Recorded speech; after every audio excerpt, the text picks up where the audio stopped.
Los saludamos entonces a todos. Esto es el Club de Lectura del Plan Municipal San Martín Lee, con esta intención de promover como desde, digamos, el municipio actividades de lectura y escritura.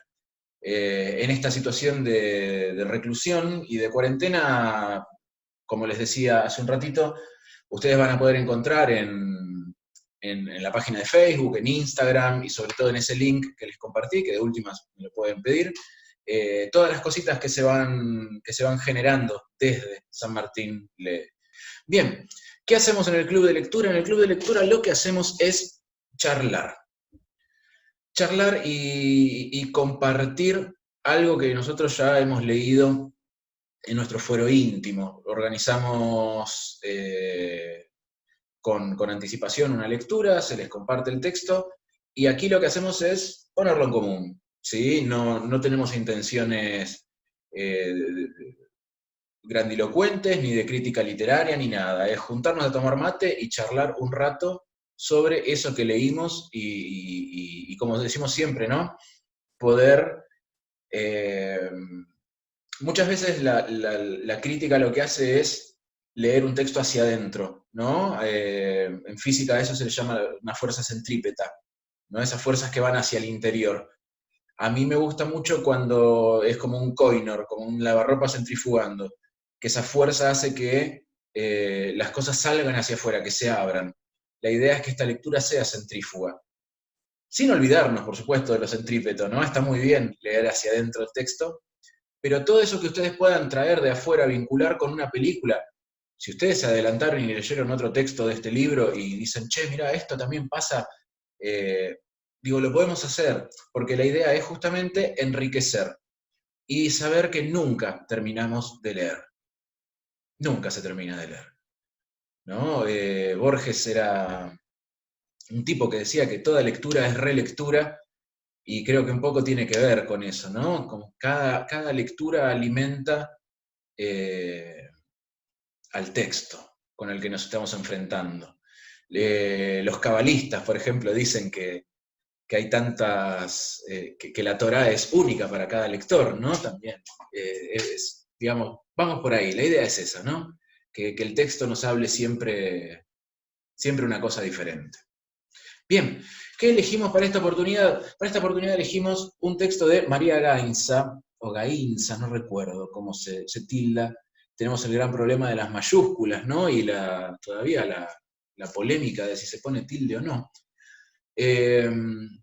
Nosotros vamos a leer varios textos de este libro que se llama El nervio óptico. El año pasado, de hecho, ya leímos uno, Las artes de la respiración, un cuento, la verdad, para mí impresionante, impresionante, de lo que es la literatura contemporánea, de las cosas más bonitas que he leído. Y vamos a ver un poquito, primero un marco de quién es María Gainza.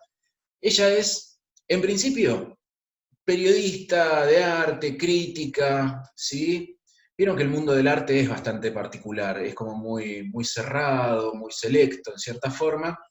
Y bueno, ella comienza, ¿sí? Escribiendo folletos, catálogos y todo ese tipo de cosas, y luego pasa a escribir en el diario y en la revista de La Nación sobre cuestiones relacionadas con el mundo del arte pictórico y plástico, ¿no? En general. Y de a poco se va soltando, y ya después de varios años de trayectoria, de haber escrito sobre todo, vuelvo a decir, textos ensayísticos o periodísticos, y empieza a incursionar en la literatura o en la ficción. Y aparece publicado primero por Editorial Mansalva y después en Anagrama, El nervio óptico. El nervio óptico es un libro, si tuvieron la oportunidad de chusmearlo alguna vez, para mí es de esos libros. No sé si ustedes son de regalar libros, pero vieron que hay libros que son regalables, ¿no? Que uno los puede regalar tranquilamente. Uno cierra los ojos y los regala. Seda de Alessandro Barico es un libro para regalar y El nervio óptico es un libro para regalar. ¿Leíste Seda? No, pum, te lo regalo, quedás como un duque. ¿Leíste El nervio óptico? No, te lo regalo. Quedas bien siempre. ¿Qué tiene de particular El nervio óptico? yo estuve chusmeando, a mí me gusta googlear un poco. Y al principio, los primeros textos que se publicaron sobre el nervio óptico, no había todavía un consenso sobre cómo llamar a esta colección de textos. Algunos hablaban de novela, algunos hablaban de cuentos, ¿no? Porque es así como una cosa muy híbrida entre los dos, no quiero decir géneros, pero por lo menos entre los dos soportes, entre las dos formas de generar una serie o de pensar una serie de textos. Pero por lo pronto encontramos, sí, una colección de textos, vamos a llamarlos así para que después cada cual le ponga el título que le guste, que están muy vinculados y muy relacionados entre sí. Es muy fácil ponerle el título de novela si uno quiere, y también es muy fácil poner el título de cuentos porque los podemos leer independientemente esos textos. Entonces, bueno, veremos. Nos sucede como, por ejemplo, con Cavanagh de Esther Cross, o con Tres Hermanos, ¿no? Que son esos textos independientes, pero que suceden en el mismo universo. Bien, nosotros, como les dije, leímos el año pasado Las artes de la respiración, pero el texto que nos compete este fin de semana es Los pitucones. Nosotros siempre arrancamos de la misma manera. Vamos de lo más amplio hacia después lo más chiquito, cuando podemos empezar a hacer relaciones, vínculos y empezar a hacer ya un poquito un análisis más fino. A grandes rasgos, así, pum, puntinazo fuerte al medio. ¿Qué les pareció el texto? ¿Les gustó? ¿No les gustó? Levantan la mano, se abren. Mabel, a ver si yo te puedo... Dale, ya puedes hablar. Bueno, quería aclarar que yo, el último libro que saqué de la MUNI fue este, que lo elegí así por, no sé, por azar o porque no había demasiadas cosas que me interesaran. Y bueno, para mí fue un descubrimiento empezar a leer ese libro, que me parece, bueno, me refiero a Los pitucones, me encanta, como casi todos los capítulos, las referencias, por ejemplo, a mí, que ella hace sobre la pintura. Es más, yo me las anoto, las cosas que ella dice que están en Bellas Artes, y después la mezcla esa, digamos, de lo autobiográfico, cuando ella cuenta, digamos, su parte personal, que me encantó, lo disfruté otra vez un montón. Los pitucones me pareció muy bueno, la referencia que ella hace del Greco, Miguel Ángel, con Miguel Ángel, bueno, no sé, todo eso, y por supuesto la parte familiar, me parece Bien. muy bueno. Nada más. Bien, bien, bien. No, es una linda puerta de entrada. Hago una aclaración a algo que dijo ella. Dijo, lo saqué de la MUNI. La municipalidad, bueno, ahora no, por supuesto, ¿no? En este tiempo no, pero hay la municipalidad hace unos años lanzó un plan que se llama Cultura Tributaria, que para las personas que tienen el impuesto al día, hay una serie de beneficios relacionados con todo lo que tenga que ver con el arte. Entonces hay, por ejemplo, obras de teatro, ¿no? Hay entradas gratis para obras de teatro, y no es por desmerecer a nadie, pero no es la gente de San Martín haciendo teatro, sino que han traído Toc Toc, ¿no? Han traído obras que están en cartel en la calle Corrientes, por ejemplo, para los vecinos. Y también está esto de los libros. Había un catálogo de libros que vos podías pedir, ¿no? Un libro cada 2 meses, si no me equivoco era, a partir de tener los impuestos, cada 3, a partir de tener los impuestos al día, y me da risa porque el nervio óptico lo elegí yo, le pedí yo a Andrea que lo pusiera. Sí, es interesante porque, digo, María Gainza, en sus textos, digamos, todos los textos aparecen como vertebrados en esta doble o triple temática, si se quiere, o estructura, que tiene que ver con el mundo del arte y con el mundo de su biografía, ¿no?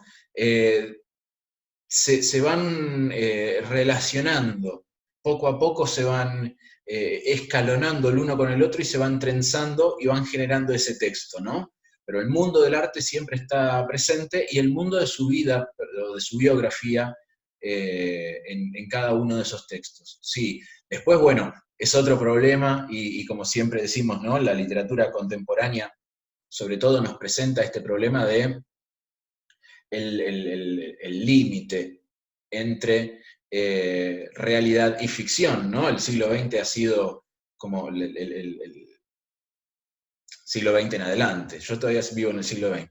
El siglo XX en adelante, en el sentido de, digamos, desde la vanguardia, si se quiere, para acá, esta idea de borrar, digamos, el límite entre realidad y ficción. Entonces nos encontramos con que en un texto que es ficcional, rasgos autobiográficos. Entonces nos pasa como con Capote, ¿se acuerdan cuando leímos Capote? Que también teníamos esta situación medio híbrida y que no, nos descoloca un poco para el tipo de lecturas que solemos venir haciendo.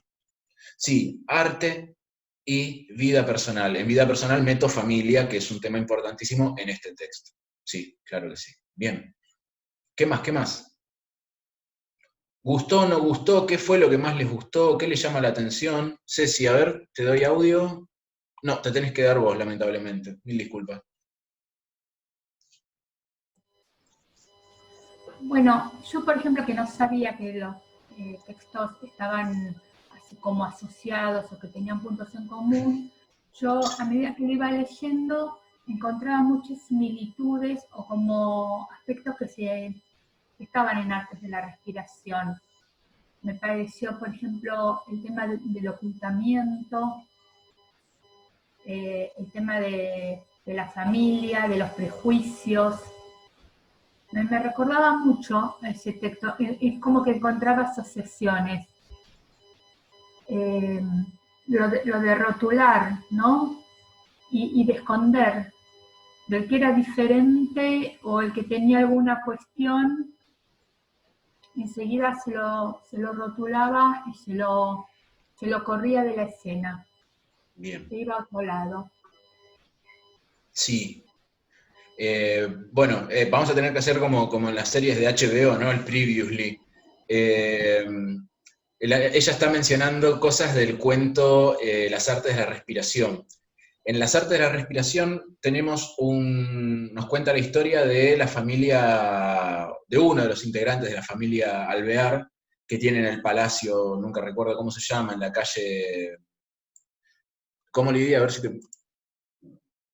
Iraturritz, algo por el estilo. Es vasco, ¿no? Date micrófono y dale nomás.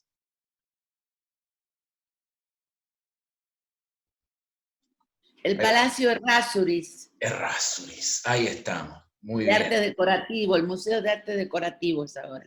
Exactamente, Museo de Arte Decorativo. Digo, tenemos ahí la historia del hijo, digamos, que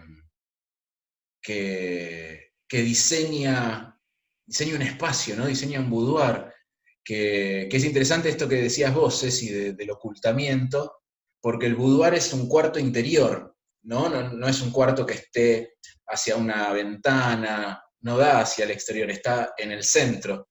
Y toda la casa, todo el palacio es bien clásico, ¿no? Bien decimonónico, y de repente te encontrás, porque se puede, ahora no, por supuesto, cuando abra de nuevo, se puede ir a visitar y el boudoir es una hermosura, pero nada que ver con el resto de la casa, porque, bueno, el protagonista, el tío Marion, nada que ver con el resto de la familia. Tenía esta cosa, ¿no? De ser, como dice Ceci, ¿no? También una oveja negra, un diferente, era homosexual, y bueno, en ese ocultamiento, ¿no? Que vive su vida libre en su casa del campo, el tío Marion. Sí, aparece mucho en los textos este juego del diferente, la oveja negra, el que se corre de la norma, porque también aparece otra cosa, que es la clase, ¿no? Lo menciona muchas veces en este texto, Y bueno, en todos los textos también se ve y se menciona, pero en este hay como mucho conflicto también con la clase social a la que se pertenece. No sé si estuvieron viendo, incluso en ese encuentro con el pintor Santiago, ¿no? Ella en un momento hay algo que le hace ruido, que no le gusta, que le genera incomodidad, y cuando logra descifrar se da cuenta, no es acento provinciano lo que me puso alerta, es justamente la marca de clase, una clase quizás perdida, ¿no? Por esta cuestión de oveja negrismo que tiene también el pintor Santiago. En general nosotros, o a mí, me pasa que los textos que son muy artificiosos, todos los textos son artificiosos, ¿sí? Lo voy a decir antes de que mis compañeros literatos me salten a la yugular. Digo, si bien todos los textos son artificiosos, hay otros que son como demasiado, ¿no? Cargados. Y hay otros que borran un poquito esas marcas. A mí en general me suelen gustar los que borran las marcas de lo artificial. Y este es un texto que no te borra esas marcas, al contrario, te las exhibe, te las muestra. Esta cosa de que comparten todos los textos la estructura, ¿no? Autobiografía y vida en pintura y mezclarlas, me parece que es un gran acierto, o por lo pronto yo encuentro ahí una cosa que me gusta un montón, que una de las cosas que más me gusta de este texto es que trabaja con el lenguaje como algo material, ¿no? Casi que está pintando también con el lenguaje. Tiene unas metáforas muy interesantes por ahí dando vueltas. En un momento habla de la noche como para hablar de cualquier cosa y empezar a ir juntando, ¿no? En un momento ella está aterrizando, ¿no? En el avión en San Francisco, estaba yendo a ver a su hermano. Y como lo dice, porque no lo dice en ese momento, lo dice un poquitito después, toma pastillitas para ayudar a volar tranquila. Entonces, comienza un párrafo que dice, ¿alguien puede modificar su estrella? Me preguntaba yo mientras el estruendo del tren de aterrizaje me bajaba de las nubes. Cómo juega con el doble sentido, ¿no? De las nubes, de sus nubes, de las que hablábamos capaz hoy con Lidia, a raíz del adjetivo saeriano nimbado, y al mismo tiempo de las nubes, digo, está aterrizando un avión, ¿no? Habla también en un momento de la noche va soltando las copas de los árboles, dice. Son esas metáforas bien visuales, ¿no? Muy, muy interesantes que van componiendo también este texto. Bien, dale. ¿Qué más? ¿Qué más nos gustó, nos llamó la atención? Hablamos de la familia, hablamos del arte, aparece el Greco, aparece Miguel Ángel. ¿Qué más tenemos por ahí dando vueltas que nos gustaría destacar? ¿Se pusieron a chusmear un poquito las imágenes? Me hacen así que no. Bien, entonces, este es el momento en el cual hacemos como que sabemos cosas de informática y les voy a compartir pantalla.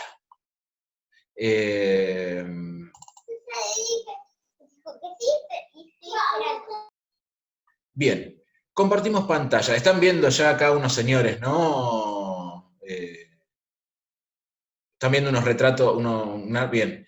Yo voy a compartir pantalla, no los voy a estar viendo, entonces, si yo, o sea, quizás este es el momento de habilitar micrófono porque no los voy a ver, es verdad, la muteé a Andrea y capaz que estaba bueno que estuviera mirando.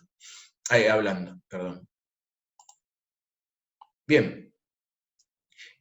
Habla del Greco, ¿no? Y cuando habla del Greco, dice, a ver, me están escribiendo por el chat. Pero no puedo ver el chat cuando estoy compartiendo pantalla. I'm sorry. Habla del Greco. Y en un momento dice que, el Greco nace justamente en Grecia, ¿sí? En Creta, en el 1500 y algo. Y dice que se crea, o sea, se cría, va, digamos, aprendiendo pintura en un contexto de arte, como dice ahí, bidimensional y ortodoxo, que es lo que en la historia del arte se conoce como arte bizantino, ¿no? Este tipo de figuras ¿sí? Que aparecen en fondos planos, casi como flotando en el aire, ¿no? Las figuras no están insertas en un espacio en general. El fondo dorado, ¿no? Lo que tienen las iglesias ortodoxas o bizantinas es eso, ¿no? Eh, Sí, la planimetría, no tienen perspectiva. ¡Ay, planimetría, me vuelvo loco! Sí, gracias, exactamente. No tienen perspectiva. Y también, digo, el arte bizantino tiene otra cosa que es esta estilización, ¿no? Hay una proporción muy poco renacentista, si se quiere. Nosotros estamos muy formateados a pensar el arte, o estamos acostumbrados a mirar el arte pictórico a partir de los criterios renacentistas, ¿no? La idea de proporción, de perspectiva, todo eso está muy presente. Bueno, el bizantino, por supuesto, es previo, ¿no? Y está muy hacia el este en comparación de donde va a aparecer o reaparecer la idea del arte clásico. Pero bueno, cuando habla de lo bidimensional, de lo ortodoxo, es este tipo de arte, ¿no? Figuras religiosas, temáticas religiosas. Temática bíblica. ¿Cómo, perdón? Temática bíblica. Sí, temáticas bíblicas, porque este tipo de arte lo que tenía era una intención, además bueno, por supuesto, de adoración, tenía una intención didáctica, ¿no? Es muy común también de esta época el retablo. El retablo era, por ejemplo, esto es una especie o es un fragmento de un retablo.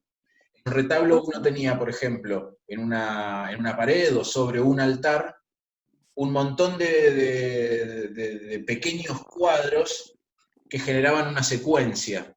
Por ejemplo, la Última Cena, la crucifixión, ¿no? En las iglesias, de hecho. En las Sí, iglesias claro. no están los cuadritos, bueno, yo he ido a las iglesias de más chicas, y están los cuadritos que el Vía Crucis vendría a ser. Sí, lo que se llama las estaciones, ¿no? Claro, Que en exacto. Semana Santa uno recorre las iglesias y reza en las estaciones, tienen justamente esa intención. Además, digamos, la intención, además de ser pictórica, es didáctica, ¿no? Esto, digamos, es como el gran resumen del arte, si se quiere, bizantino. Acá entonces se empieza a pensar el Greco, que es uno de los personajes que vertebra este relato. Habla también de que aprende cosas de Tintoretto, que es uno de los más mercuriales de los pintores de Venecia, de los 5 grandes de Venecia. Fíjense como ya también es muy diferente, ¿no? El tipo de Sí, forma de componer. es tridimensional. Ya empieza a aparecer la tridimensionalidad, la profundidad, la proporción, empieza a aparecer esta idea del punto de fuga también, ¿no? Y hay Digamos, todo un movimiento envolvente siempre. sí, si bien, digamos, está todo esto, también ya está un poco, iba a decir manchado, mirá qué mal, qué feo. Empieza a aparecer cierto aspecto manierista, ¿no? El Renacimiento tiene varios momentos, el Renacimiento pictórico. El que nosotros solemos conocer más es el Renacimiento de las proporciones, del equilibrio, las imágenes son equilibradas. Pensemos en la Última Cena. ¿Cómo? Es el del medio, digamos. Claro, el renacimiento, digamos, por ejemplo, la Última El Cena. apogeo. ¿Cómo, Lidia? El apogeo del Renacimiento se da en la parte mediana de todo el movimiento. Sí, Después es la decadencia, así como al principio hay una forma todavía medio tosca de la cosa, pero después va purificando hasta que llega esto. claro, bueno, por eso yo no quería, pasa que hablar de decadencia, o como decía yo, ¿no? Manchado, tiene como esa cosa peyorativa. Por eso se le llama también manierismo, en el sentido de que empiezan a aparecer otras maneras, otras formas. Entonces acá ya empieza a haber cierto manierismo, ¿no? En el sentido de, si bien hay todavía un equilibrio, fíjense que está el personaje central en el medio de la obra, hay más o menos el mismo número de personas de un lado y del otro, ya la forma de los cuerpos empieza a torcerse, que eso es algo que, por ejemplo, en la Última Cena no se ve. En la Última Cena están todos como todavía muy, muy verticales, quizás, no recuerdo ahora quién es el que está a la derecha de Cristo en el Código de Da Vinci se dice que es María Magdalena, pero creo que Sí, Judas María Magdalena. es el que está así como recostado sobre. Lo que pasa es que fue sacada María Magdalena y suplantada por uno de los apóstoles, que no me acuerdo quién fue, pero original estaba pintada a la derecha. Sí, lo que se dice es que Judas, porque como era el de más confianza, porque era el que le llevaba las finanzas, por decirlo de alguna manera, al grupo de apóstoles, era el que estaba en general a la derecha. Pero bueno, quiero que veamos esta idea de también cómo se juega con los colores, con la luz, con las sombras. Esto empieza a ver el Greco a medida que va viajando. Esto va en Venecia, por ejemplo. Esto es Tintoretto también todavía.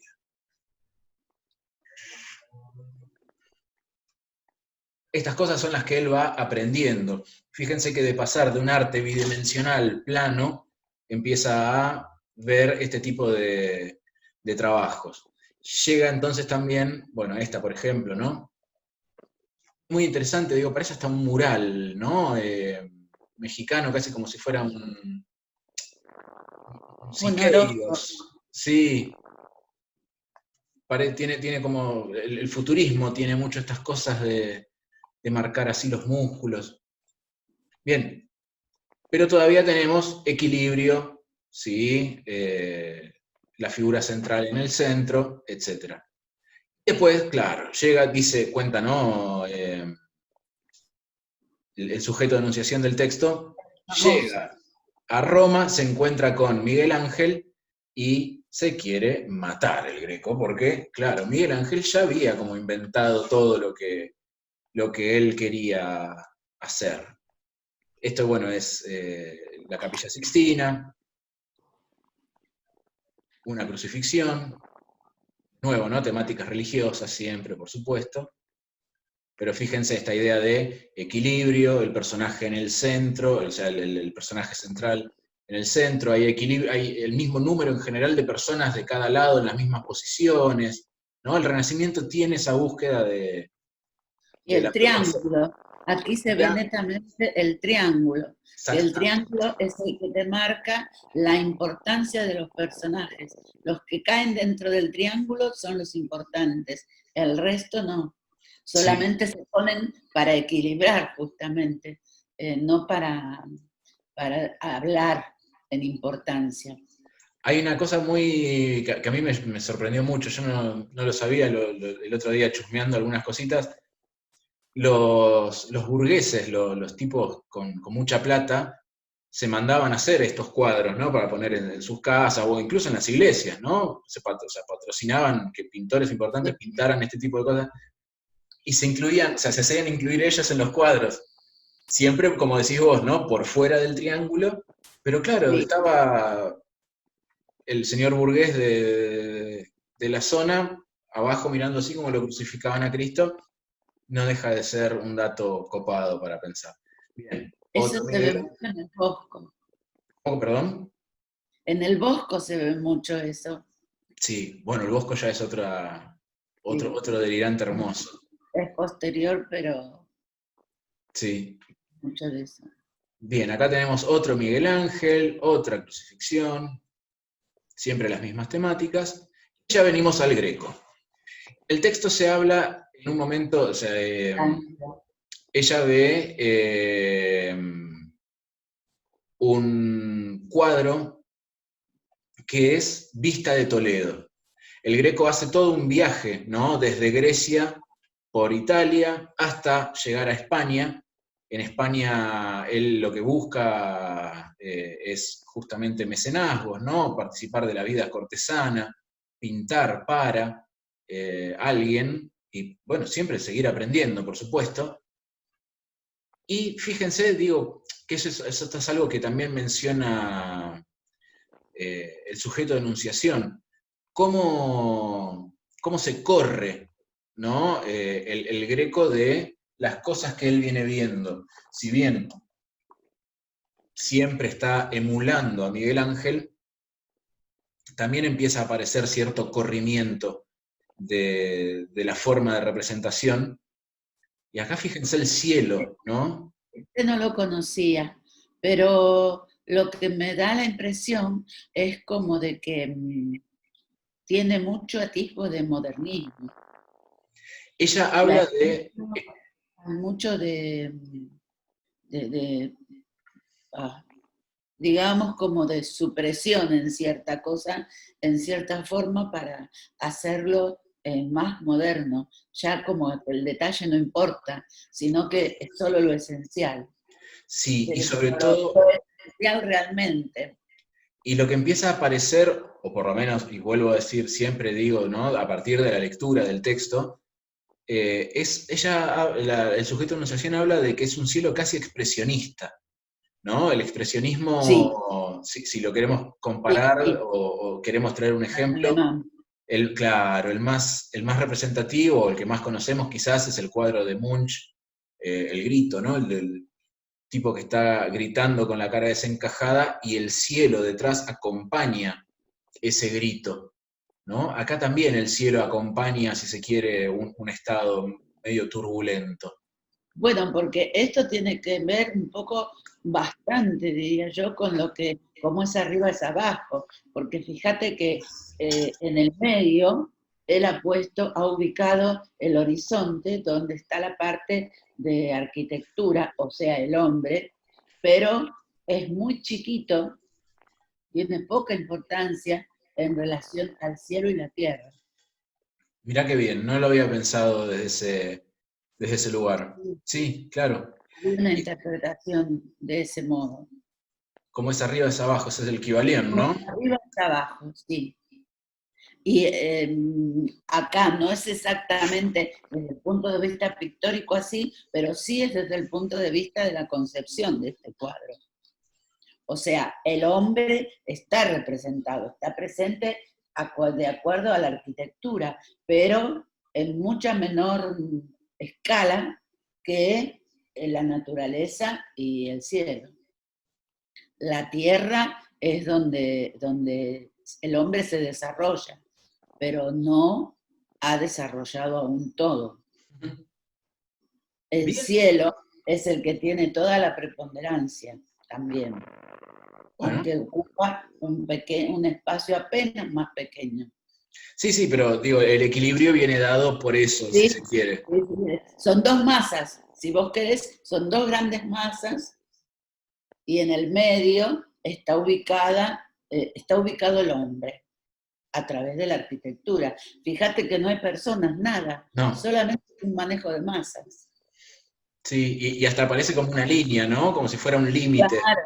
Claro, la línea de arquitectura. Ahí está la razón de decirte, como es arriba, es abajo. Él lo parte, lo manifiesta. Lo hace evidente, totalmente evidente. Mirá vos, qué bueno que estamos grabando todo esto, che. Ah. El pez por su boca, güey. Menciona también el texto en un momento que están en un museo en San Francisco, sí, y que hay una exposición del Greco, y que hay, y ven este cuadro. Ella lo recuerda, es Jesús haciendo la vela de las armas en el Huerto de los Olivos, y ella lo recuerda porque es igual al que está en Bellas Artes. Este es el que estuvo en la exposición de San Francisco, este es el que está en Bellas Artes. Ah, y ahora acá tiene en Bellas Artes más luz porque lo han reparado. Quizá también sean estilos diferentes, ¿no? Recordemos que como eran pintores, artistas que estaban pintando muchas veces a pedido, ¿no? Temáticas a pedido, cuadros para personas, quizás también hacían cuadros más seriados, ¿no? Tengamos también presente que no había una concepción del arte y del artista como la que tenemos hoy, ¿no? Es en esta época donde comienza a aparecer fuerte la idea de del artista en tanto autor, ¿no? Todavía era muy difusa la importancia del artista con nombre, ¿no? Quizás era más como parte de una corte que el artista en sí. Entonces, digo, el hecho de que haya dos cuadros que sean similares, iguales, no debería llamarnos la atención, pero bueno, sí es interesante que esta cosa que menciona ella, ¿recuerdan qué dice la autora, el sujeto de enunciación sobre este cuadro en el texto? Yo no lo pude leer todo. Ah, chalay. Bueno, habla Tengo de... acá un pedacito del texto. Dale, te escuchamos. ¿Sí? La fotocopia. Dice, Qué bueno, Mar. arriba Antes Jesús la frente al fotocopia. ángel. Se ve, ¿no? Sí. Arriba Jesús frente al ángel, abajo los apóstoles desparramados como lincheras en un sueño profundo. Siento debilidad por ese cuadro. No es su tema lo que me atrae, de hecho apenas sé de qué va la escena, sino la forma en que todo parece suspendido. Su fuerza gravitacional funciona al revés, algo tira a las figuras hacia arriba, las aspira hacia las nubes, tal como ascendían las burbujas en las lámparas de lava de mi adolescencia. Y después dice, bueno, que la manera correcta para ella de mirar esta pintura es hacerla vertical, para olvidarse de lo que figura y sentir la sensualidad del cuadro, que ahora que lo veo, sí es muy interesante esto que dice. Y recién cuando leía lo de los apóstoles desparramados como lincheras, me acordé del otro linchera que aparece en el texto un poco más adelante, que es Vicente, que es el que le dice, escúchame, tu casa se está viniendo abajo, ¿por qué no haces algo? Pero bueno, después hacemos otro comentario sobre esto que tiene que ver con la clase social y bueno, demás. No me quiero ir del cuadro, ¿no? No, pero digo, está bien. Mi intención es, digo, demostrar estas cosas o de traer estos... los cuadros es justamente de empezar a abrir el juego y hacer estas relaciones, porque me parece que ahí es donde el texto tiene un montón, este texto, ¿no? Tiene un montón de ganancia, creo yo. Porque nos va poniendo elementos a lo largo de todo el relato que yo creo que al final podemos unirlos todos, ¿no? Todos están sumamente, o sea, muy prolijamente relacionados. Entonces sí, me parece que la idea de pensar a los lincheras, o a los apóstoles como lincheras, tiene mucho que ver con lo que va a pasar después con Vicente, claro que sí. Habla de la Sí, total. Y otra cosa, perdón, pero algo que no menciona el texto, pero que se ve claramente, es que es el momento en el que a Jesús lo están buscando. ¿Sí? A Jesús lo están viniendo a buscar para crucificarlo. Acá atrás tenemos a los soldados que vienen a llevárselo. ¿Sí? Y es el momento en el que justamente los apóstoles duermen, descuidando a Jesús, ¿no? Tienen que dormir también para que Jesús pueda hablar con el ángel, etcétera, etcétera, etcétera. Pero, bien, la idea del texto es esa, ¿no? Y una de las cosas que a ella le llaman la atención también del Greco es justamente cómo conviven en el mismo cuadro temas sacros o temas religiosos con imágenes que son de alguna manera también muy sensuales, dice ella, ¿no?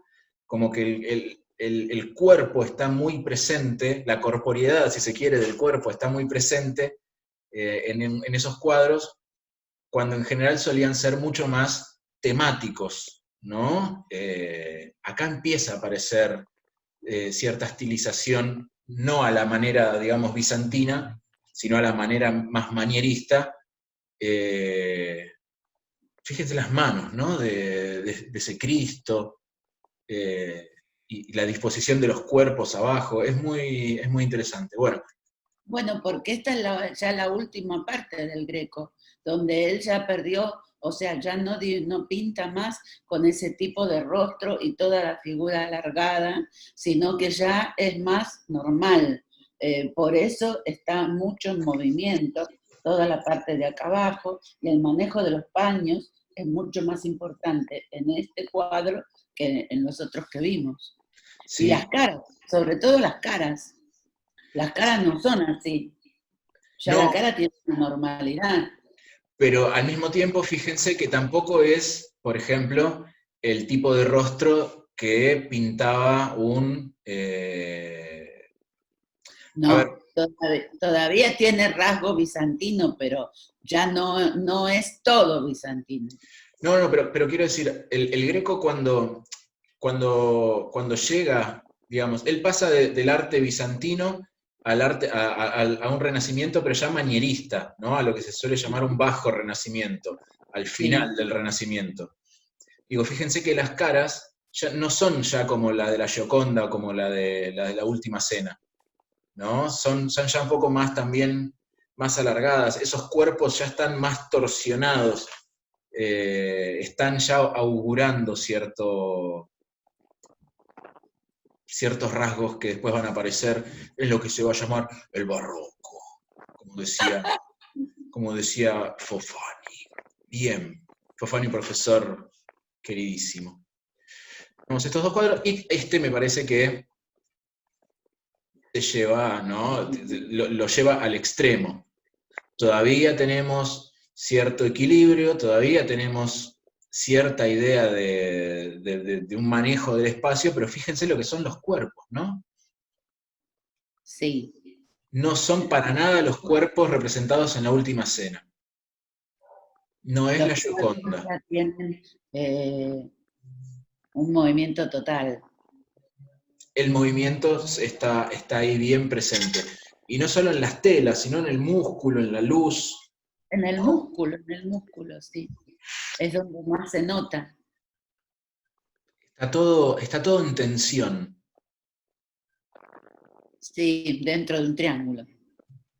Porque todavía estamos en esa estructura, todavía no la rompimos. No es todavía Rafael, pero ahí vamos. Y creo que este era el último. No, ahí tengo estas dos escenas también del Greco. Y acá ya tenemos más, son previas. Los tendría que haber organizado cronológicamente, mal yo, perdón. Son un poco previas a lo que vimos antes, pero digo, las traigo como para que veamos esta idea de la disposición del cuerpo. Fíjense como en los hombros del Cristo que está a la izquierda, ¿no? Cómo maneja ahí el escorzo. Es que el escorzo es una de las cosas más difíciles. Ahí no la está manejando muy bien en cuanto a la proporción. Y bueno. Porque fíjate que las piernas de la rodilla para abajo le quedaron recortas. Sí. Y el torso le quedó re largo. O sea, él todavía ahí no está en el apogeo, digamos así, de este nuevo camino que está él emprendiendo, aunque sea de la última parte de su vida. Me parece que ahí vamos a algo que también plantea... No, se me acabaron las imágenes. Andrea dice... Omar dice, qué piola está esta tecnología, de punta, Omar, de punta la tecnología. Sí. Andrea dice, pensar en la cosmovisión shakespeariana. Yo no puedo pensar mucho en la cosmovisión shakespeariana porque no soy un especialista, I'm sorry. Omar dice, un poco tiene que ver con el poder de la replicación de la actualidad antes la fotocopiadora era humana. Bueno, eso también es algo que va a aparecer sobre todo, y tengámoslo en cuenta ese comentario, Omar, para el próximo cuento que es Una vida en pintura. Hay un artículo de Walter Benjamin que se llama La obra de arte en la época de la reproductividad, de la reproducción técnica, pero es otra cosa. Pero ustedes ponen Walter Benjamin arte y es lo primero que les aparece, en la que un poquito se habla Walter Benjamin arte en Google y les aparece ese artículo, es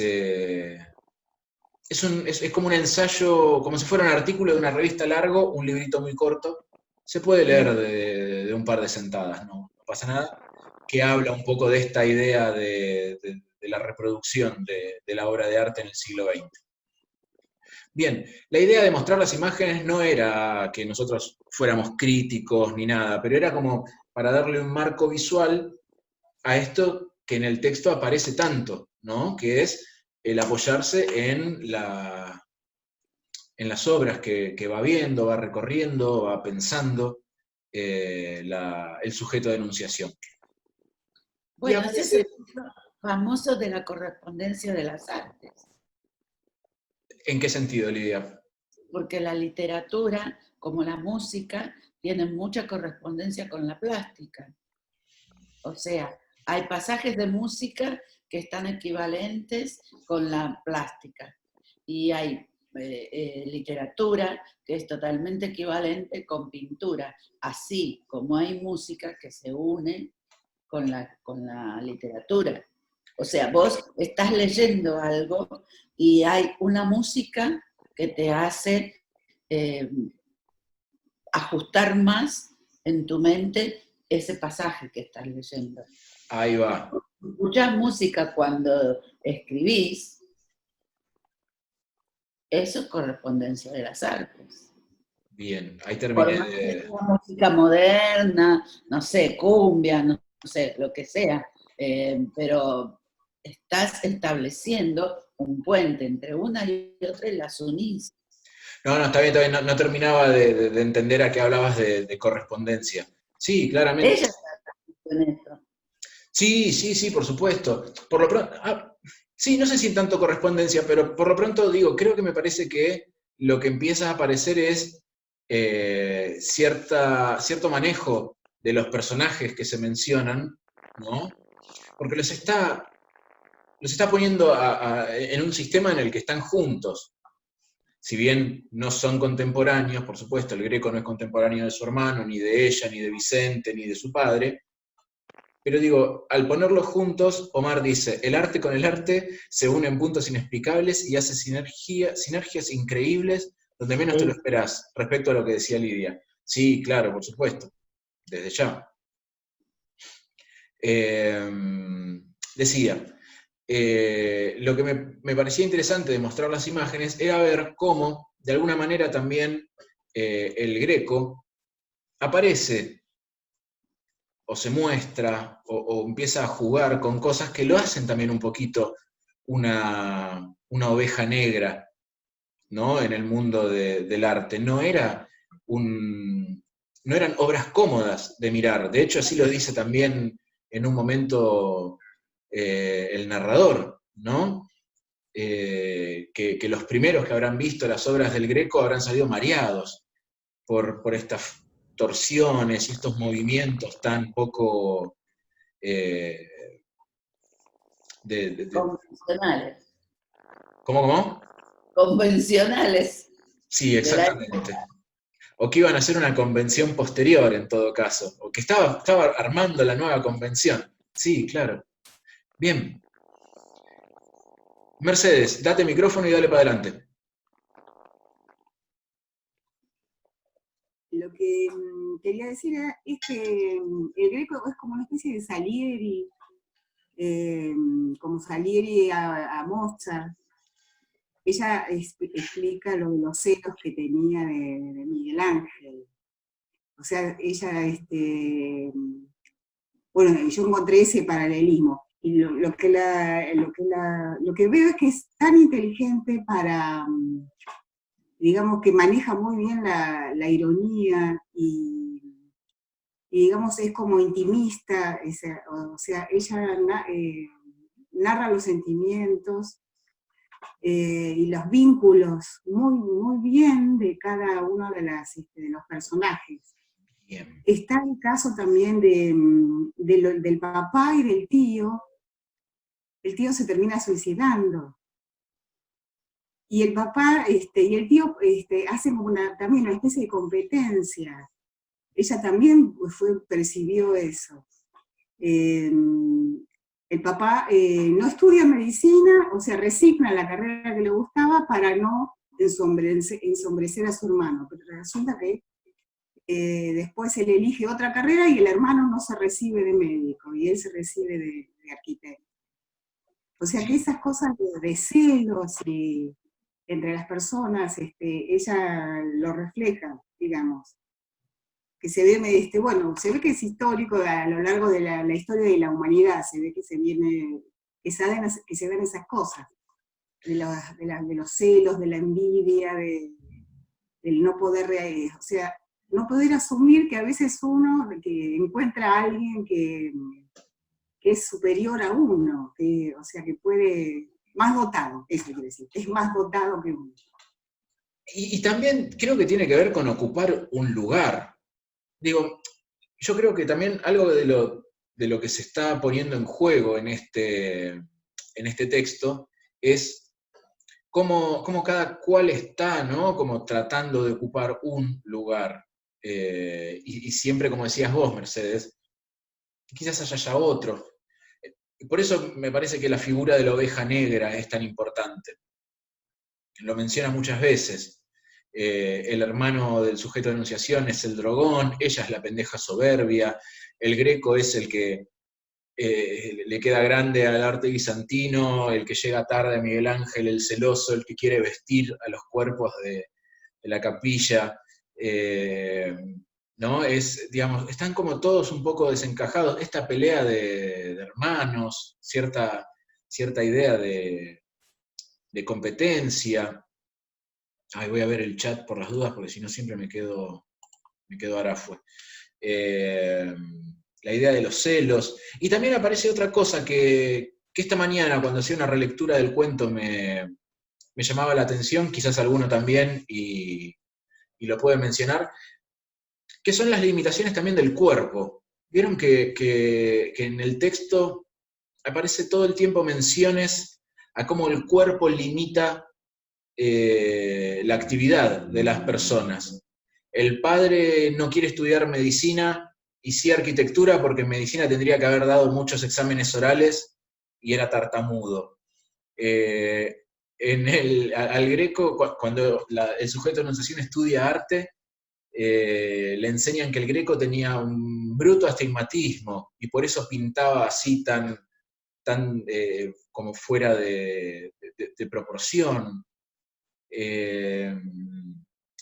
¿Quién más? Aparece otro más que tiene, bueno, y al fin y al cabo también aparece la enfermedad en ella, ¿no? El hermano es drogón, drogadicto, dice. Después Santiago, que tiene HIV. Bien, aparece Santiago que tiene HIV, también es adicto, en un momento habla de que se le va la mandíbula sola, ¿no? Aunque quiere sonreír y transmitir calidez, está hablando con ella y se le va la mandíbula. Y ella tiene esta enfermedad que es este linfoma en el timo, que también es muy interesante lo que habla, ¿no? Lo que se cuenta sobre el timo, el tipo de órgano que es y el nombre que tiene. Santiago no tenemos que perder de vista que es nombre de apóstol. Uno de los más importantes, incluso todavía hoy se hace el Camino de Santiago, ¿no? Todo por el norte de España para llegar a Santiago de Compostela, donde está teóricamente el cuerpo descansando. Digo, esto es lo maravilloso de este tipo de textos, para mí, ¿no? Cómo no terminamos ni siquiera de empezar a hablar, no sabemos, yo por ejemplo no sabría todavía de qué empezar a hablar, de qué hilo tirar, porque estamos encontrando un montón de hilos para empezar a armar la madeja, la trama de este texto. Bien, ¿qué más? ¿Qué más encontraron? ¿Qué les llama la atención? ¿Quieren que empecemos a hablar un poco de los personajes? Lucila dice...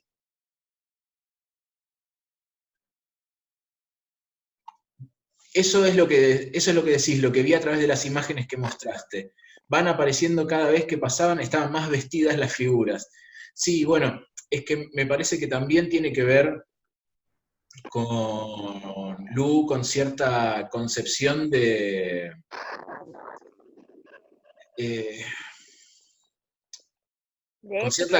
con cierta concepción de lo piadoso, ¿no? No olvidemos que él viene de un cristianismo un poco más ortodoxo, ¿sí? Que tiene una mirada justamente, bueno, mucho más estricta sobre muchas cosas, y en el oeste de Europa, si bien todavía la iglesia era preponderante, importantísima y demás, había mucha más,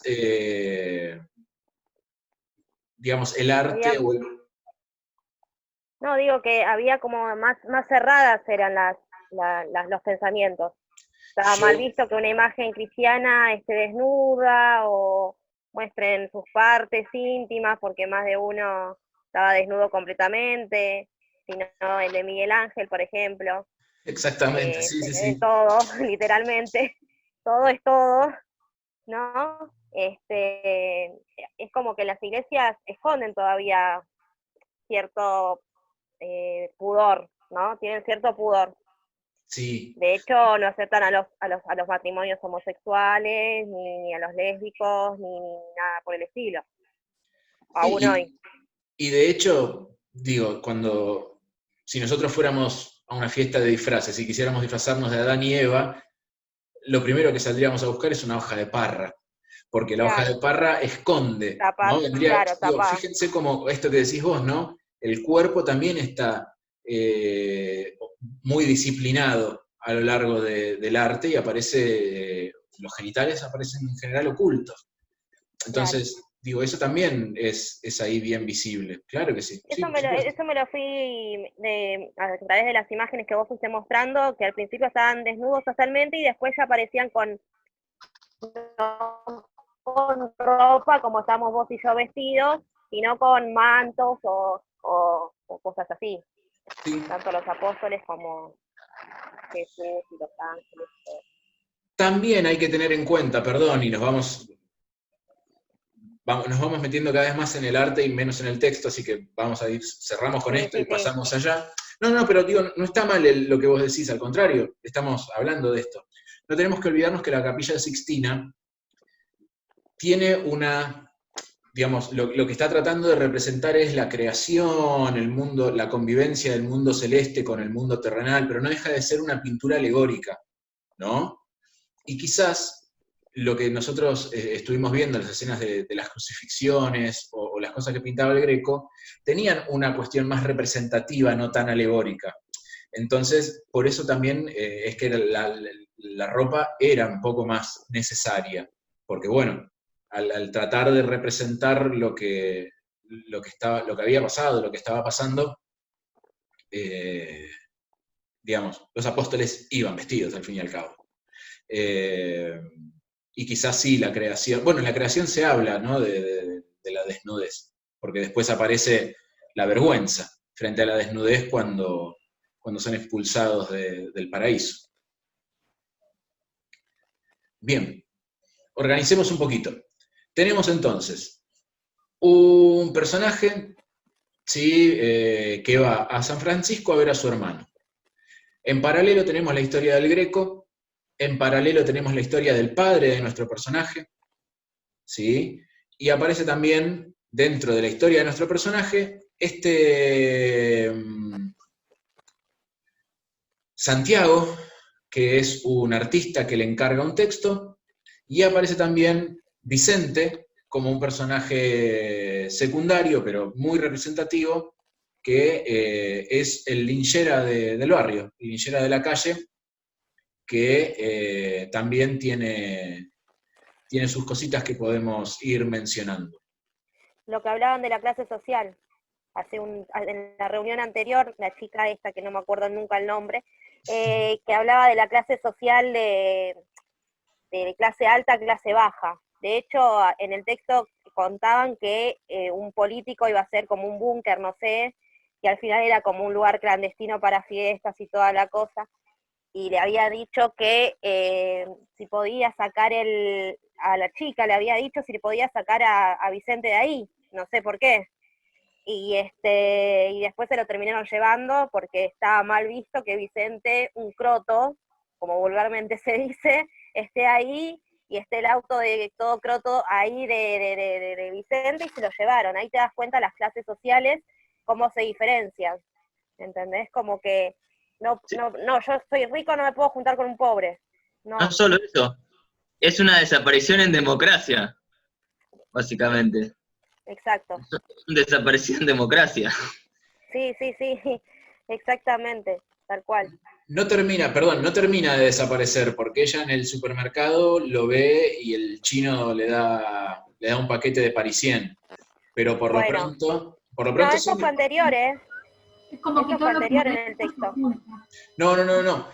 La cosa es así, este sindicalista que va a vivir ahí al barrio, va a hablar con el sujeto de enunciación y le dice, che, le decimos que saque el auto, que se vaya. Ella dice que no. A los pocos días el auto ya no está más, con lo cual claro. él mismo se encargó de mandar a que el auto ese no estuviera más. Tampoco lo siguen viendo a Vicente, pero un día ella en la cola del supermercado lo ve llegar, el chino le tira un atado de cigarrillos y le hace gestos de que se fuera, y ahí aparece también esta cosa de el chusmerío, de la voz del otro, ¿no? Estas dos señoras que están hablando y dicen, pobre, ¿no? Sí. La frase vulgar que se dice siempre. Sí, que incluso ella la reconoce como la frase que decía su familia sobre su hermano. Claro. Mercedes, me parece... Casi seguro de que lo del Parisien era anterior a que se llevaron el auto. En mi cabeza, por ahí me confundí. No, pero para mí... Para mí también era anterior. No, para mí no. Puedo estar flasheando. Como que sí. Y después vino el tipo del sindicalista. Cada tanto le iba el chino y el chino le tiraba una claro. de Parisien. Exacto. O diciendo, toma, y las mujeres claro. con las canastas llenas de alimentos, no le daban ninguna provisión, esa pobre. Y después viene el político, yo lo entendí así. Vamos a chusmear. Se armó un debate, ¿eh? Sí. Igual tiene que ver con que todo lo que es diferente, siempre lo pasa. oculte se tiene que correr, hay que sacarlo de escena, que fue lo que hizo el político. Siempre pasa. Y tiene que ver con las vestimentas, de ocultar todo lo que no es cómodo mostrar, hay que ocultarlo, hay que taparlo. Siempre el cabecita negra, ¿no? Como decía Evita, era mal visto. Bien, estoy acá en el texto, dice, muy bien. El auto de Vicente ocupaba un poco de mi vereda y otro poco la del vecino nuevo. Y una noche el tipo me tocó el timbre y me pidió que le ayudara a convencer a Vicente de que estacionara en otro lado. Yo me negué. 2 días después, el auto y Vicente desaparecieron. Había vivido en esa calle más de 15 años sin molestar a nadie. No sé cómo había llegado ni dónde terminó, pero me acuerdo de estar un día esperando en la fila del supermercado de la esquina y verlo acercarse a la caja. El chino, sin siquiera mirarlo, le tiró un paquete de Parisien y lo echó con un gesto de la mano. Detrás de mí, 2 señoras mayores, mujeres de la cuadra, con sus carritos llenos de polenta, yerba y galletas marineras, miraron la escena reticentes. Cuando Vicente desapareció, otra vez el verbo desaparecer, muy fuerte, una le dijo a la otra, y pensar que tenía todas las minas del barrio, pobre. Igual que mi mamá, que siempre que habla de sus hijos agrega pobre al final. La verdad es que el texto no nos da... Es como que lo recuerda ella, ¿no?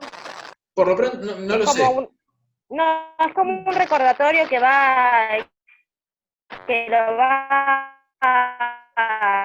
nombrando a Vicente para que el lector sepa quién es él. Vuelvo a decir, el texto no nos da una cronología precisa, ¿sí?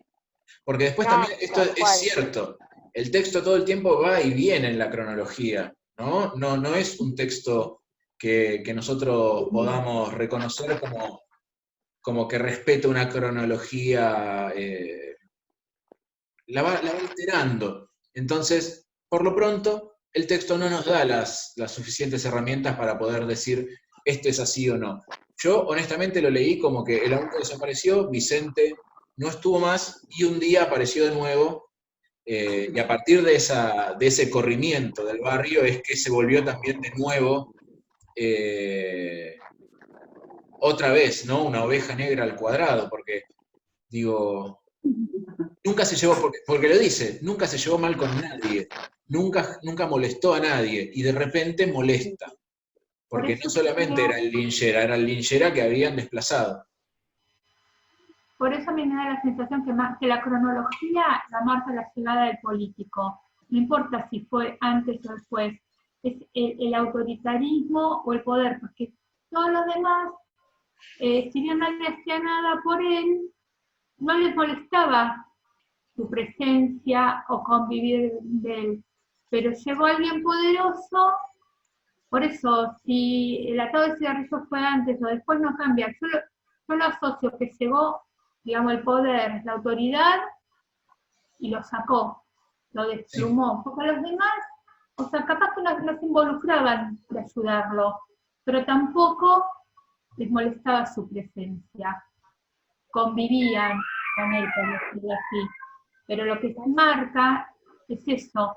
Cuando yo hablaba de los mandatos sociales, de la rigidez, de la estructura, llegó el poderoso y ahí se produce el quiebre.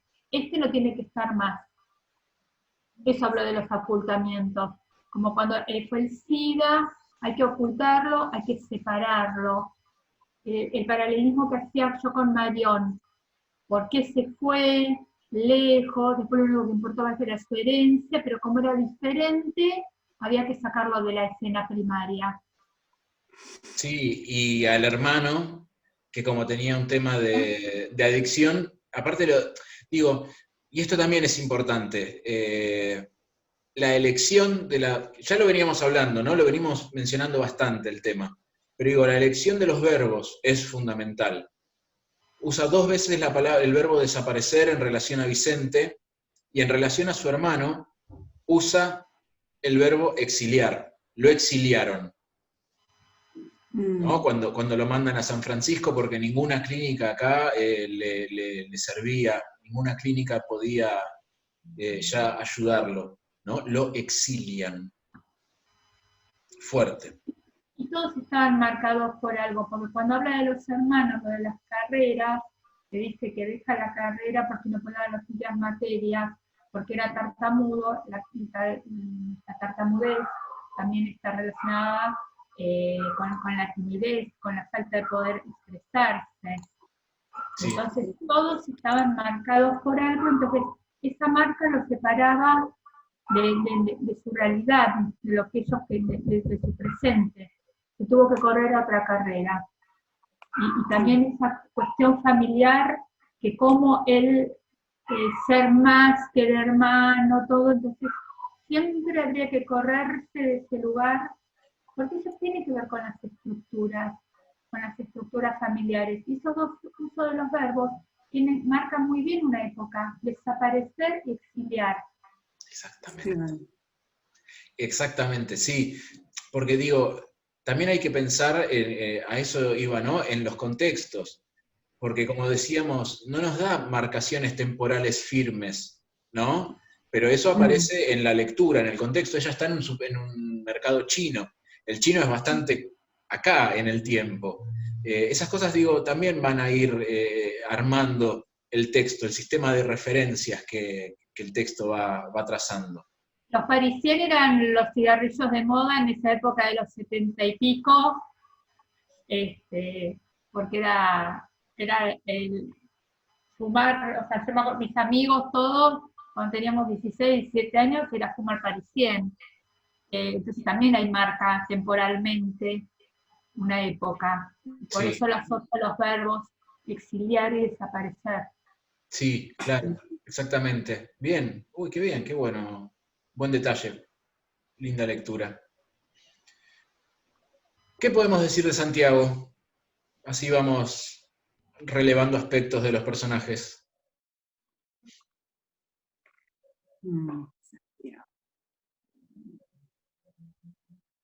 Santiago es un tipo que la convoca a ella en tanto crítica, ¿no? Para que escribiera una reseña en su catálogo porque iba a ser una muestra. ¿Qué vínculo tiene Santiago con ella, además, por ejemplo?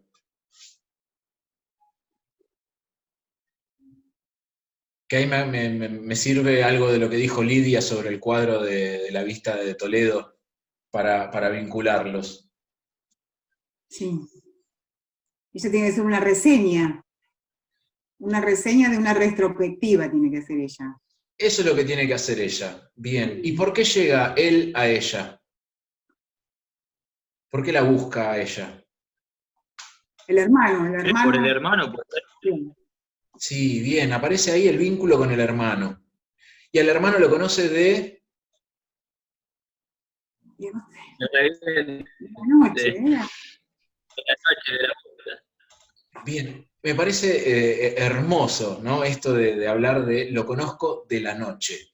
Sobre todo para un pintor, para un artista, como dice ella, ¿no? Que también se sorprende, que es un artista de temáticas religiosas, ¿no?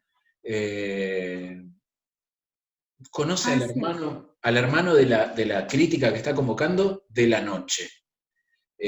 Habla de épocas tumultuosas, habla de consumos, y habla de nuevo de conflictos y tensiones, ¿no? Todos los personajes aparecen con una vida de conflictos y tensiones personales. Santiago tiene también un recorrido, así casi como el del Greco, ¿no? Va pasando por diferentes instancias en las que va aprendiendo y haciendo un camino al mismo tiempo artístico y espiritual. ¿Sí? No olvidemos que el Greco es un pintor piadoso, ¿sí? Es un pintor creyente. Sí. ¿No? Eso es importante. Y Santiago también lo es. Santiago también encuentra en el rezar, por lo pronto, ¿no? No sabemos cuán... no habla mucho de su fe, pero sí de sus rituales, y él encuentra en el rezar y en ese Dios que aparece ahí, ¿no? Casi como un Dios medio panteísta, que él aprende a adorar en ese monasterio benedictino que está en la selva misionera. No sé si, yo lo googleé el monasterio, y es tremendo, porque son como una serie de cabañitas, ¿no? De pabellones de madera, en el medio de la selva misionera. Y ahí están los benedictinos, una orden benedictina, y ahí estaba el loco aprendiendo sobre ese Dios que él, digamos que también esto es importante, ¿no? Él ya había aprendido sobre Dios cuando era niño, en otro espacio, en un ámbito urbano, en un ámbito un poco más, si se quiere, ¿no? Mucho más riguroso. Porque se acuerdan qué le pasaba con los rezos. Si rezaba mal el Ave María le bajaban un punto. Bien, pero al mismo tiempo es esa formación de infancia la que a él le da su formación artística. Esa monja le regala un libro con láminas, y él de ahí capta y va mamando todo lo que va a ser su obra posterior. Digamos que esto es lo que a mí me llamó la atención de Santiago, ¿no? Cómo combina todas sus diferentes etapas. Su formación artística tiene que ver con los cimientos, con esas láminas que aparecen en ese libro, y después la convivencia de ese Dios selvático con lo que él aprende en el monasterio benedictino selvático, ¿no? Que me hace acordar mucho a lo que decía Lidia hace un rato sobre el Greco, esta cosa tan, sobre el Bosco, esa cosa tan enloquecida, tan efervescente, ¿no? Mezclar a Dios con lo selvático me parece muy, muy particular. ¿Habías levantado la mano, Lu? Mandale nomás. Sí, Ahora soy Lu, la única, porque no vino la otra Lu. No, lo que yo quería decir, que ese chico Santiago era, lo que quería preguntar también, era que conocía al hermano de la chica esta por las, Sí. por las noches, por todo. Que por ende también se drogaba este chico, ¿no? Sí, claramente. Bueno, claro. Entonces, para mí también que haya participado en esos, de ahí, de donde estaban las cabañitas, religiosamente, es como un centro de rehabilitación para este tipo también, Sí, ¿no? claro. Porque mucha gente adicta va a las Sí. granjas de rehabilitación, ¿no? Va a los lugares cristianos. De hecho, cuando vos en el tren, pasan esos que venden las galletitas, las pepas, no sé qué cosa, y son de un Ujú. centro de rehabilitación cristiano, ¿entendés? Como que también, en cierto punto, sigue nombrando al catolicismo, en el arte, como también para la vida, ¿no? De este hombre. Sí, y digo, si nosotros los pensamos también a ese personaje, es un poco, aparece un poco contrapuesto con el hermano de la protagonista, ¿no? Porque si bien Claro. ambos tuvieron unos 80 similares, ¿no? Lo podremos sintetizar en sexo, droga y rock and roll, el hermano es el que tiene que exiliarse y descree completamente, porque él no entra al museo para ver las obras del Greco, porque No. todo lo que tenga que ver con Dios lo quiere tener lejos, y lo que le molesta del Greco es que te tire a Dios en la cara, dice. Sí. Y en cambio Santiago hace un camino de recuperación con recaídas. Rehabilitación. Pero ojo, porque también habla de recaídas o de otro Es tipo que de... todas las personas que son adictas tienen sus recaídas. Sí, pero por cómo lo menciona, me parece que más que una recaída es como una convivencia. Porque dice algo así como que la luz necesita de la oscuridad. Excusas para tomar falopa, dice, o excusas para tomar cocaína. Claro. Y aparte, una parte que dice, y nos perdimos, típico de él. Sí, exactamente. Cuando se Es pierden en verdad. el bosque de secuoyas. Claro, pero ahí me parece mucho mejor sentido también, típico de él que se pierden. Sí, claro, por supuesto. Bueno, esto de la elección de las palabras, ¿no? que venimos mencionando es bien Bien fundamental, me explícito. parece.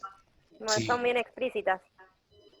Sí, ojo, explícitas, pero al mismo tiempo, digo, esto de bajar de las nubes, de perderse, Muy exiliarse, playeras, son ¿no? palabras que nos abren muchos sentidos. Cotidiano. Claro. Sí, de la familia, su padre lo había abandonado. ¿Cómo, Merced? No, dice que Pitucones protege la parte más frágil de los tejidos, dice. Aparte de, claro, es un parche, pero que protege algo que se rompió, algo que está roto. Y al mismo tiempo señala, dice, Sí. ¿no? Bien, ahí quería llegar en algún momento y vamos a aprovechar porque nos quedan 5 minutos de esta reunión y por hoy terminamos. La próxima seguimos hablando de los pitucones y hablamos del otro texto, Vida en Pintura. Digo, es importante, siempre los títulos son importantes, a veces quizás son más, pasan más por arriba, pero me parece que en este caso el título es fundamental, porque, digamos, lo señala, ¿no? El pitucón es, además del concheto, por decirlo de alguna forma, rápido, ahora que nos queda poquito tiempo, es ese parche que tiene, no que tiene una doble función, pero que tiene un doble significado. Al mismo tiempo que protege, vos donde ves ese parche sabés que ahí hay algo frágil. Claro. Entonces, me parece que esto que decía Ceci, ¿no? Al comienzo, que todos los personajes son como de cierta forma ciertos outsiders, personas que están como relegadas, ovejas negras, ¿no? Que es como ella misma se denomina y denomina a su hermano. Me parece que digo, pensar en personajes así como pitucones es al mismo tiempo señalar las fragilidades de esos personajes y de los como decía también, creo que en algún momento Silvina iba a decir algo por el estilo, las debilidades sociales, del sistema, de las clases, todo eso. Ahora creo que es momento, sí, gracias Silvina, que hables de Vicente y demás. No, en realidad, queda poco tiempo. Pensaba esto del tejido en un sentido metafórico del tejido familiar. El pitucón evita que se desgarre el tejido, dice ella. Y mi hermano fue el pitucón de mi familia. Exactamente. ¿No? Este medio hermano exiliado. Claro. A su vez entiendo que Santiago también, ¿no? Es otro pitucón, Santiago con antepasado Lynch, que es una familia patricia, milenaria, y también productora de otros, ¿cómo lo puedo decir? Ovejas negras. Grandes hitos, sí. Grandes hitos, Ernesto Guevara Lynch, el por Che mencionar Guevara, uno. exactamente. Che Guevara. Y este es un Santiago con HIV que le propone compartir el saquito de té. Es un exiliado de clase también. En este sentido creo que los tres son exiliados. Ella al menos es una renegada de su clase. Y se ve en otros textos también de este libro, que es muy bello. Hay otro cuento que les recomiendo enfáticamente que se llama, ya les digo, El encanto de las ruinas, que sigue toda esta poética de lo que cae, ¿no? De lo familiar venido a menos. Bien. Cada familia tiene... ¿Cómo, Merced? Cada familia tiene su manera de linchar, su forma de linchar, dice. Sí, hay un cuento de Luciano Lamberti que se llama no lo voy a poder encontrar, tengo poco tiempo. A ver. O sea, que la palabra Lynch, el apellido Lynch viene de ahí. Cada familia tiene su forma de linchar, dice. Me pareció tremendo esa imagen. Sí, y a mí una frase que me pegó, que cuando el hermano le dice, limítate a leer, a interpretar cuadros, porque para leer a las personas sos de madera, como diciendo, para interpretar esa frase me pareció muy determinante también, como diciendo, no estás entendiendo nada. Sí. Bueno, no voy a encontrar la cita, lo lamento, pero está en... Bueno, después se las leo. Creo que está en este libro, en El asesino de chanchos. Pero que habla sobre la música de las familias, ¿no? Y dice que cada familia tiene su música. Y digo, me parece que es interesante pensarlo en este sentido también este texto, ¿no? Como cada familia, cada clase, cada clan tiene no solo su música, sino su forma de linchar, como dicen ahí, ¿no? Y bueno, son todos linchados, si se quiere, los que están en este texto. Bien, los saludo, los despido, muchas gracias por participar.